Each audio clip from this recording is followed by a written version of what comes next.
Hello বন্ধুরা, আজকে চলে এসেছি একটা মিনি ব্লগ নিয়ে।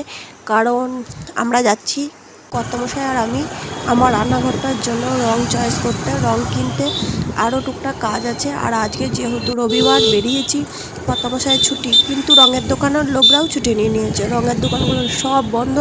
আমরা ঘুরে ঘুরে ঘুরে ঘুরে ক্লান্ত হয়ে গেলাম। সময় কত দূর চলে গেল। চপ কিনে নিয়েছি, মনে করলাম রং পেয়ে গেলে চপ নিয়ে বাড়ি গিয়ে মুড়ি খাবো।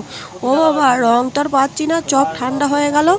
আর এইদিকে রঙের দোকানে মানে 1-1.5 ঘন্টা বসে আছি। জামাই ষষ্ঠীর দিন সবাই এটা ওটা কিনতে আসছে আর দেরি হয়ে যাচ্ছে। বিরক্ত হয়ে যাচ্ছে, আমি বিরক্ত, কি বলবো।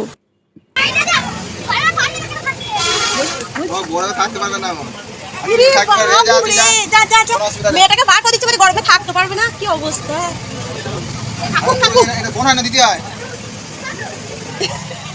কি চালু, ছেলেটা খুব চালা।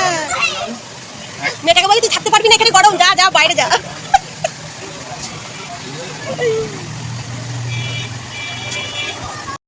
গিয়েছিলাম আমার রান্নাঘরের জন্য রং কিনতে। সারা দেশ দুনিয়া ঘুরে রং কেনা হলো, কারণ আজকে রবিবার, প্রত্যেকটা দোকান বন্ধ, প্রত্যেকটা দোকান। আর একটা কাজে গেছিলাম, সে কাজটা তো হলোই না। আজকে কখন চপ কিনেছি, চপ ঠান্ডা হয়ে গেল, রুটি একবার বরফ হয়ে গেছে। আজ আমাদের নিরামিষ, আমাদের জন্য রুটি না, আজ দোকানের রুটি। তো চলো ভিডিওটা শেষ করছি আজকের মতো, টাটা।